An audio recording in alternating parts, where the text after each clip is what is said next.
میرے آقا رحمت اللہ علیہ حضرت محمد مصطفیٰ صلی اللہ علیہ وآلہ وسلم نے معراج پر سفر کیا اور معراج کا سفر طے کیا اور سنے رب العالمین سے ملاقات فرمائی۔ میرے چینل کو سبسکرائب کیجئے۔ السلام علیکم، اور میں آپ کے لیے بہت محبت بھرے پروگرام لے آیا ہوں۔ چینل کو سبسکرائب کرنے کے لیے آپ کو صرف ڈاکٹر جلیل اسلم آفیشیل پہ جانا ہے اور آپ ہر روز نت نئے پروگرام دیکھیں گے۔ امام الانبیاء نے امامت فرمائی ہو جس جگہ پہ، وہ کیا جگہ کمال ہوگی۔ تمام انبیاء نے ان کے پیچھے نماز ادا کی، اور آپ نماز ادا کی ہو اور اس جگہ سے سرور کائنات، ملک کائنات، مالک کائنات سے ملاقات کی خاطر معراج کے لیے تشریف لے گئے ہوں، تو اس جگہ کی برکتوں اور عظمتوں کا تصور بھی ہمارے ذہنوں کی وسعت سے بالا تر ہے۔ یہ آیت حضور اکرم کی یا صلی اللہ علیہ وآلہ وسلم کی عظمت و شان کی مظہر بھی ہے۔ مسجد اقصی سفر معراج کی شب میں، سفر معراج کی رات میں حضور اکرم صلی اللہ علیہ وآلہ وسلم کی پہلی منزل تھی۔ یہاں وہ کچھ دیر کے لیے رکے اور پھر آسمانی سفر پر تشریف لے گئے۔ اللہ نے حضور اکرم صلی اللہ علیہ وآلہ وسلم کے قدم پاک کی برکت سے مسجد اقصی کے اس پورے ماحول اور علاقے کو ہی ہمیشہ کے لیے پر نور بنا دیا، اس کی فضاؤں کو برکتوں سے معمور کر دیا، اور اس پیغام کو قیامت تک کے لیے قرآن کریم میں محفوظ بھی کر دیا۔ یہاں ہم جیسے نکموں سے سوال ہے جو قدم قدم پر اپنے نبی صلی اللہ علیہ وآلہ وسلم سے محبت کا دم بھرتے ہیں، مگر ہمیں مسجد اقصی کی طرف ترغیب دلانے والی اپنے نبی پاک صلی اللہ علیہ وآلہ وسلم کی مبارک احادیث یاد نہیں رہی۔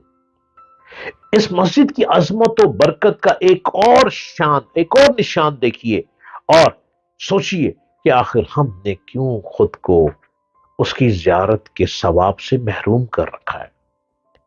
حضرت ابو ذر غفاری راوی ہیں، وہ فرماتے ہیں کہ میں نے رسول اکرم صلی اللہ علیہ وآلہ وسلم سے روئے زمین پر بہت سے پہلے تعمیر کی جانے والی مسجد کے حوالے سے سوال کیا۔ آپ صلی اللہ علیہ وآلہ وسلم نے فرمایا مسجد حرام۔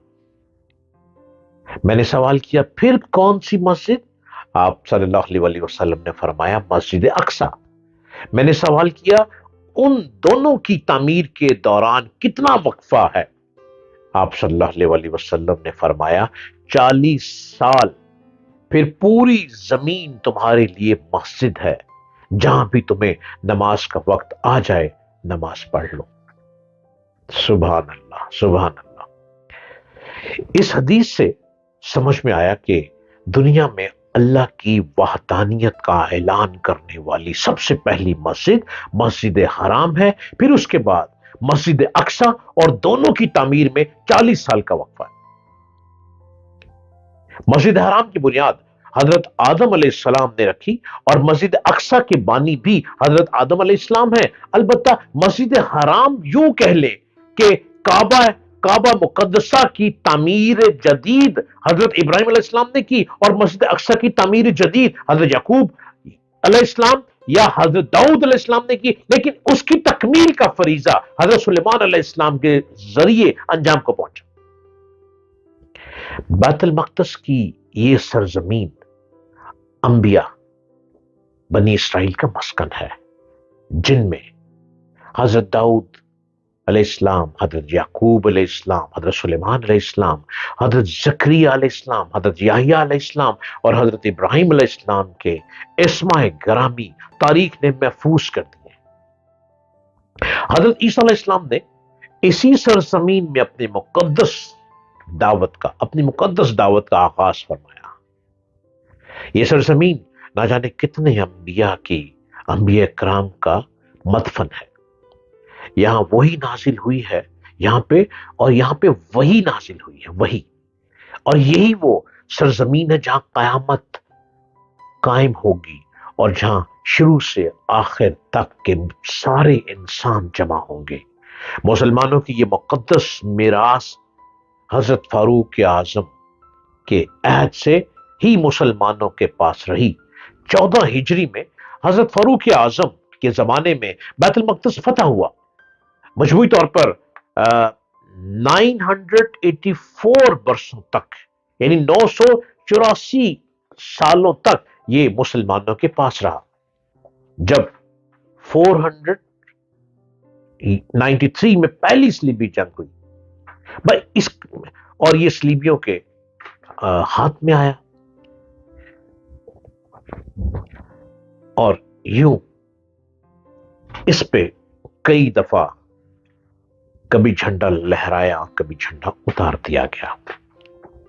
ہمیں اپنی تاریخ کی طرف توجہ دینی چاہیے، تاریخ کے پردوں پہ روشنی ڈالنی چاہیے، تاریخ کے اوراق پہ رہنا چاہیے، اور ہسٹری ہمیں سمجھ آنی چاہیے۔ ہم کر تو کچھ نہیں سکتے، لیکن ہم ان مقدس مقامات کو یاد کر سکتے ہیں۔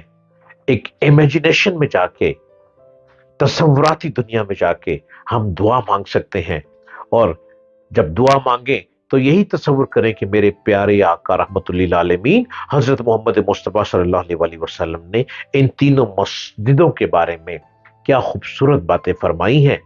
ہمیں تصور میں ہی بیٹھ کے وہاں پہ دعا کرنی چاہیے، اور امیجنیشن میں دیکھیں کہ ہم مسجد اقصی میں بیٹھ کر دعا کر رہے ہیں، ہم ان مقدس مقامات پر بیٹھ کر دعا کر رہے ہیں، ہم ان تمام جگہوں پہ جا کے دعا کر رہے ہیں۔ جب امیجنیشن میں آپ دیکھیں گے نا، اللہ بڑا مہربان ہے، رب آپ کے عشق کو دیکھتا ہے، اور جب وہ عشق کو دیکھتا ہے تو راستے بھی آسان بنا دیتا ہے۔